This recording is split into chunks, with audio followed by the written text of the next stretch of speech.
दोस्तों आज हम जिस आईसी के बारे में बात कर रहे हैं वो है TPS 241X। एक्स का मतलब है कि यहाँ पर ये कुछ भी आ सकता है, एक दो तीन चार, वो आगे पता चलेगा कितने इसके वेरिएंट हैं। तो हर वेरिएंट के लिए हम कुछ भी लगा सकते हैं, जो ये बताएंगे, अपनी मर्जी से नहीं लगाना। लेकिन यहाँ एक्स का मतलब ये मानो 0 और 1, यानी कि 2410 और 2411। तो इसे पूरा पार्ट में बैठ जाएगा इसका TPS 2410 और TPS 2411। अब ये है क्या? ये है N+1 और O-ring power rail controller.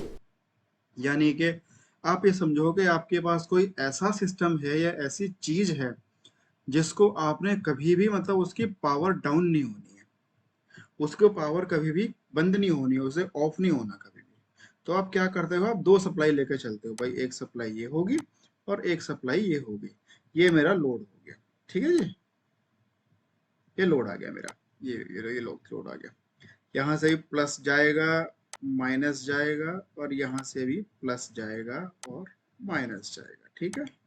Plus भी हो गया, माइनस हो गया, प्लस हो गया, माइनस हो गया। अब जो ये लोड है, जो ये चीज है, इसको आपको ये चाहिए कि ये कभी भी बंद नहीं होनी चाहिए, इसमें कभी पावर शट डाउन ना हो, बंद ना हो। यानी कि अगर मान लो सपोज करो ये वाली पावर सप्लाई है कोई, जो यहाँ डीसी वोल्टेज दे रही है, कोई भी XYZ कोई वोल्टेज दे रही है, ये एकदम बंद होगी। सपोज कर बंद होगी तो ये क्या होगा, ये बंद हो जाएगा एकदम। आपको चाहिए कि इसके बंद होने पर ये बंद ना हो, तो आप क्या करते हो, आप एक सप्लाई एक और लगा देते हो, ठीक।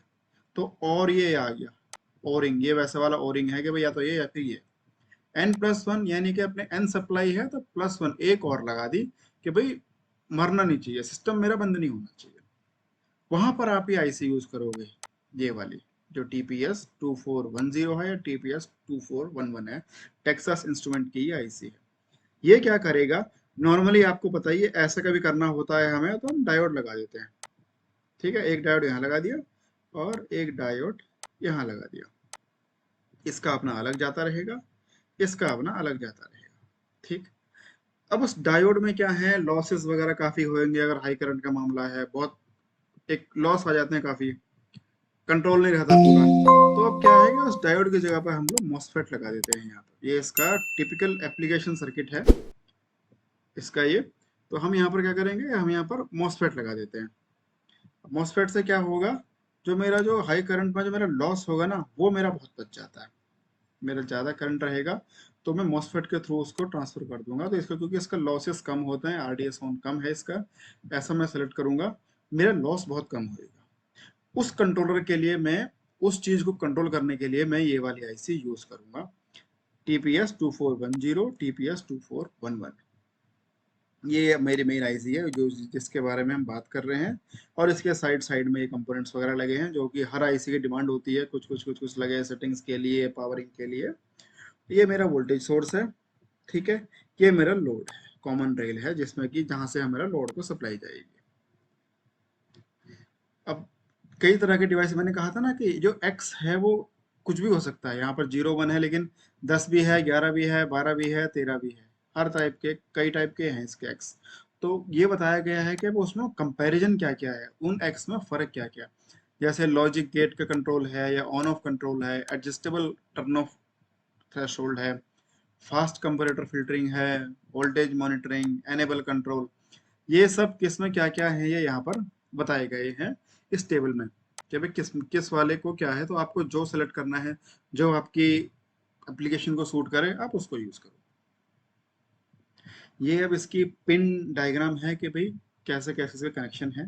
तो ये TSSOP 14 पिन है, SMD वाली आईसी है, नॉर्मल जैसे 14 पिन का होता है उस टाइप में ये SMD है, बट ये थोड़ा सा ना हल्का सा चौड़ा होता है, ये देखो ये थोड़ा चौड़ा है ये। TSSOP में ऐसा होता है कि थोड़ा चौड़ा सा रहता है। VDD है, ये सप्लाई की पिन है, पावर की पिन है। R सेट, ये थ्रेशोल्ड सेट करने के लिए है। और स्टेट, ये स्टेट बताता है क्या है। और फिल्टर है ये सॉरी फिल्टर नहीं, फॉल्ट, ये फॉल्ट का है कि अगर मेरा जो आईसी है नहीं चल रहा है, किसी फॉल्ट में है, तो ये ओपन ड्रेन आउटपुट है, ये फॉल्ट मुझे बता देगा। ये ओवर वोल्टेज के लिए है, ओवर वोल्टेज करता है डिटेक्ट, ये अंडर वोल्टेज करता है डिटेक्ट। ये ग्राउंड है, ये गेट है जिसमें कि हम मॉसफेट, जहाँ से हम मॉसफेट का कनेक्ट करेंगे गेट। ये रिजर्व्ड है, दिस पिन इज रिजर्व्ड, और इसको ग्राउंड से कनेक्ट कर देते हैं। ये हमारा बताता है कि जहाँ मेरा मॉसफेट का जो मॉसफेट के अंदर डायोड भी होता है, तो जहाँ डायोड का कैथोड है वहाँ इससे कनेक्ट करना है, जहाँ डायोड का एनोड है वहाँ इससे कनेक्ट करना है। यहाँ पर एक फिल्टर कैपेसिटर लगना है, ये बाईपास का है, और ये पीजी, पीजी मतलब पावर गुड, ये पावर गुड का कनेक्शन है। इसमें ज़्यादा कोई लंबी चौड़ी कनेक्शंस की ऐसी वो नहीं है, सिंपल एक मॉसफेट लगाना है और जो जो जैसे जैसे इसके एप्लीकेशन नोट में या ये बताते हैं वैसा कनेक्ट कर देना है। कोई इतना ज़्यादा ज़्यादा कंट्रोल करने वाली चीज़ नहीं है कि बहुत सारी हमें चीज़ करनी पड़ेगी इसमें। ये जो छोटा पैकेज है QFN पैकेज है, SMD वाला, कतई SMD वाला, एक होता है SMD, ये वाला है कतई SMD, ये बिल्कुल अंदर ही है पैड इसके, ये उसके पैकेज की बात है, चीज़ें सारी वही है, अंतर कुछ नहीं है इसमें। ये इसकी एब्सोल्यूट मैक्सिमम रेटिंग है कि भाई कितने कितने वोल्ट को ये झेल सकता है, कि भाई इससे ऊपर अगर दे दिया तो ये फट जाएगा, ये खराब हो जाएगा, डैमेज हो जाएगा। 18 वोल्ट है, अगर जो कैथोड की वोल्टेज, एनोड कैथोड की वोल्टेज है वो 7.5 से ऊपर नहीं होनी चाहिए, मतलब A to C, A above C और C अबव A 18 वोल्ट हो। गेट, बाईपास, फिल्टर का सब पे सारी वैल्यू पकड़ा रखी है। और सिंक करंट, ये एक पिन में जो कि स्टेट पिन है या पावर गुड पिन है, फॉल्ट की पिन है, इसमें स्टेट, इसमें जो करंट सिंक करेगा वो 40 मिली एम्पियर करेगा, 150 डिग्री तक इसको स्टोर कर सकते हैं। ESD की रेटिंग है, ये इसकी रिकमेंडेड कंडीशन है। देखो यहाँ पर देखो नॉर्मली 18 वोल्ट, 18 वोल्ट है ना, रिकमेंडेड कहता है कि मैक्सिमम 16.5 तक चले जाओ, उसके ऊपर मत जाओ, क्योंकि फिर तो इसकी मैक्सिमम लिमिट आ जाएगी कि डैमेज हो जाएगा, या तो डैमेज हो जाएगा या माल फंक्शन करेगा सारा। इसमें आर सेट की वैल्यू कम से कम 1.5 किलो ओम रखनी है। वो फिर क्या है, ये थ्रेशोल्ड को लिमिट करता है कि किस थ्रेशोल्ड पे मेरे को टर्न ऑफ होना है, उसका ये रहता है। इसको खुला भी छोड़ सकते हैं तो वैल्यू थोड़ी ऊपर चली जाएगी, बस इतना फर्क रहेगा।